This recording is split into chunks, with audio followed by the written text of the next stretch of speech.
NTN 24 habló con el ministro de Justicia de Aruba, Arthur Dowers, luego de que las autoridades de la isla dejaran en libertad a Hugo Carvajal, ex jefe de inteligencia militar de Venezuela.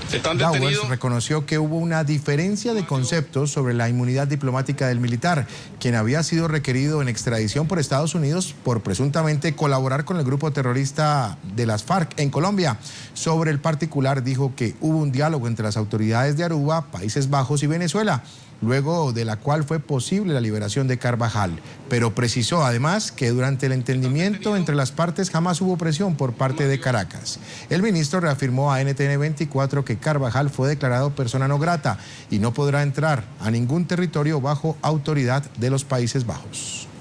El señor Carvajal no va a poder regresar a Aruba ni a ningún territorio o zona extraterritorial que esté bajo la autoridad del gobierno de los Países Bajos. Esa es una comunicación, una decisión que nosotros ya hemos determinado, ya las hemos entregado a las autoridades de Venezuela y el veto es efectivo. Si él intenta hacerlo o si regresa, entonces él debe atenerse finalmente a la jurisdicción de las autoridades de Aruba y sería detenido en caso de que él trate de detener, pero en este momento no puede hacerlo. Vamos a hablar de este tema y saludamos a Tony de Viveiros, analista político e internacionalista. Señor Viveiros, bienvenido a la tarde de NTN 24. Muy amable por su tiempo desde Maracay, en Venezuela.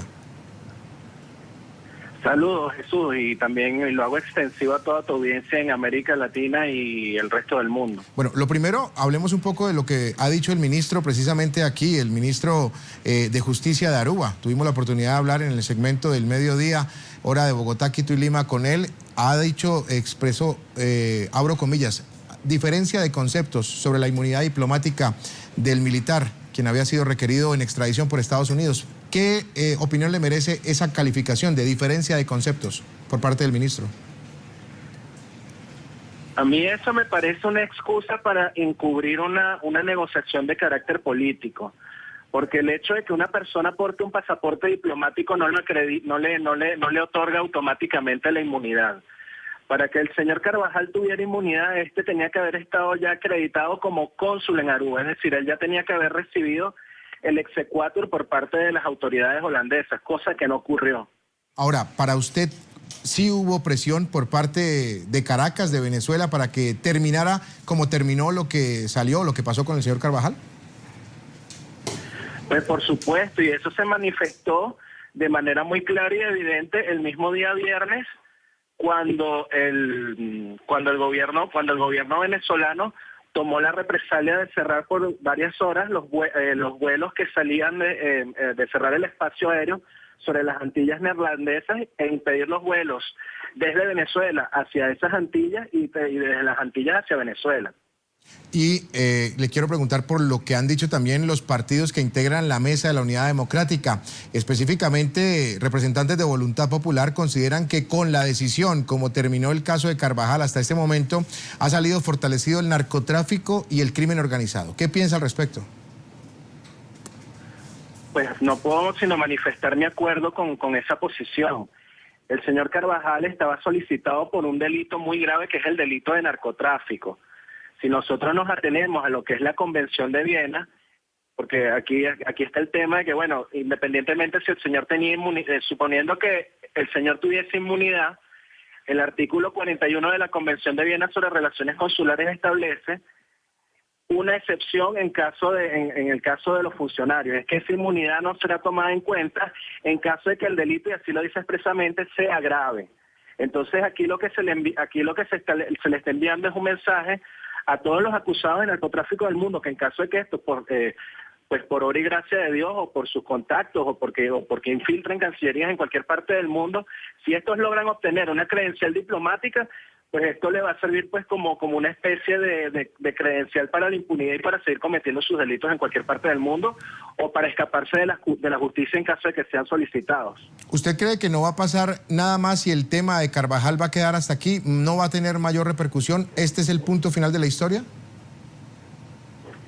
Bueno, mira, eso no lo sabemos, porque el tema está en que la averiguación a Carvajal está abierta desde los Estados Unidos. Y quien solicita a Carvajal es el gobierno de ese país.